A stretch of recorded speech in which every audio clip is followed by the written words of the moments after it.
Tonight, it certainly identified a number of deficiencies which will need to be addressed. City Council looking to move forward with recommendations outlined in the George Cuff governance audit.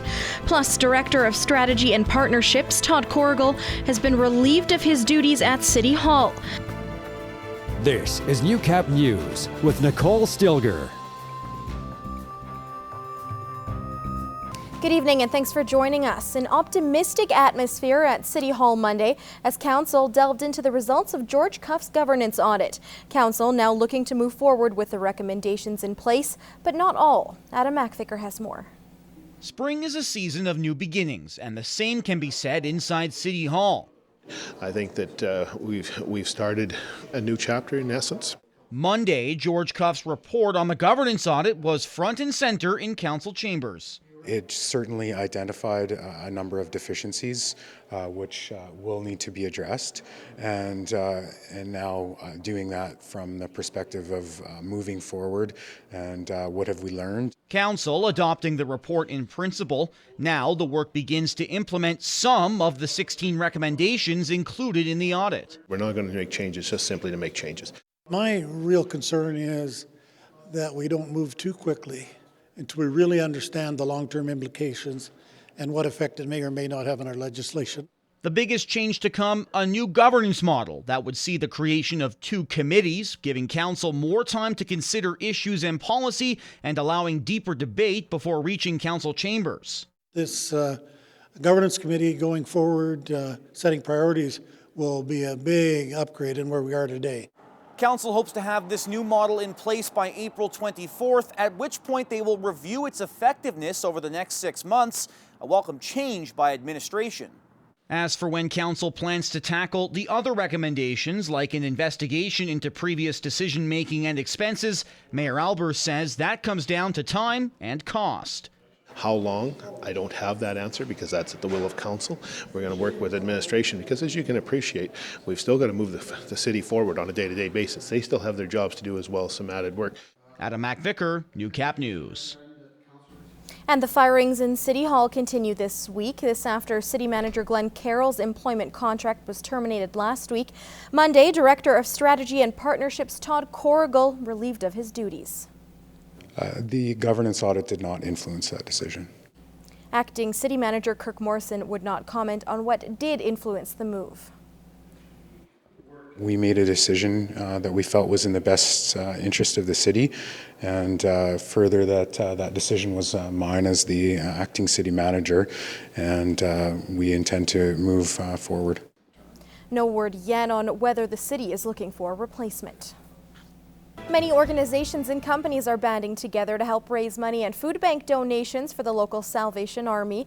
A rural elementary school also did their part in a unique way. Our Chantel Germo shows us how their efforts have paid off for the nonprofit. Students at Marsden Jubilee School brainstormed ideas and organized activities for 2 months as part of their We Day fundraising goals. We hosted a street hockey tournament, and we asked them if they would like to donate to the food bank, and you'd put them in the box of the Ford that Ford donated.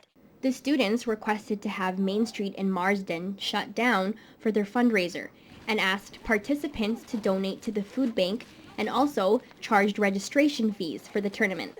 I had a lot of fun, and I think everybody there had a lot of fun. We had a bouncy castle, and we had 3 different fields set up with hay bales, and we played a lot of hockey. I think there was about 100 kids and probably 50 adults. The Salvation Army was surprised as they did not know the students put on this event to help the organization and local families in need. It's very important because unfortunately food is still going out faster than it's coming in. So as we get surprised by these kinds of food drives, we're really excited because that means that maybe things might equal out on the end of the food bank. Boundary Ford was also surprised to see boys in the class show their business proposal and asked for a truck to help collect and drop off the food donations to the organization. To see 4 brave little boys like that, and for an entire classroom like we saw today, to go out of their way and do something like that, that's just special. It just puts a smile on everybody's face. To have their eyes opened to the need and to be able to be part of responding and giving, I think is a huge learning experience for them. just to see how excited they were to jump in the back here and pull all the food out and go in and donate it. It's just it's good to teach good at such a young age and such a selfless act. That's exactly what they did here, and it's special. Chantal Germo, Newcap News. A Lloydminster woman has proven to a judge that a pig can in fact be a pet. Last summer, Stacey Walton was given a ticket for having her micro pig living within city limits, and she was forced to keep him outside of Lloydminster for several months. In March, Walton went to fight her ticket in court, but her trial was moved to April because the judge wanted more time to review the case. During her trial on April 5th, Walton says things didn't look hopeful. There was like 4 pages that she read off of at the actual trial. In the end, she was in our favor that Arnold is in fact a pet and not livestock. Walton adds the animal bylaw in Lloydminster remains unchanged, but owners of micro pigs can breathe a sigh of relief for the time being, but she's most happy about having Arnold back home. I was extremely happy. I literally left the courtroom and went and grabbed Arnold and brought him back to the shop. Walton says if the city manager or city hall decides to change the bylaw, she would continue to fight to keep her pet in the city.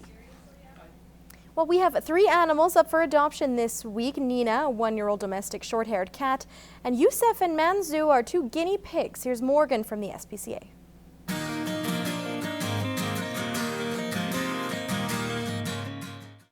Nina is a 1-year-old domestic shorthair who just wants your attention and love.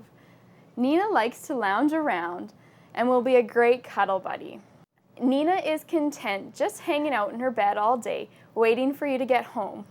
Occasionally, Nina will show her playful side, but you have to dig out some of her favorite toys. Anything filled with catnip or wand toys. If Nina sounds like the cat for you, stop by the shelter and bring her home today. Yusuf and Manzu, 2 male guinea pigs, are our newer residents here at the shelter. Yusuf is very friendly once he warms up to you. He also likes to chat with Manzu and is very vocal. Yusuf is okay with being handled and picked up occasionally, but he might only lend out a snuggle or 2. And don't let Manzu's crazy hair fool you. He's a pretty chill guy, although he can be a little unsure of being picked up, so you may have to take it slow at first. But once he gets used to you, you can be the best of friends. If you're looking for a couple of cute fellas, please don't wait. Come and meet them at the shelter today.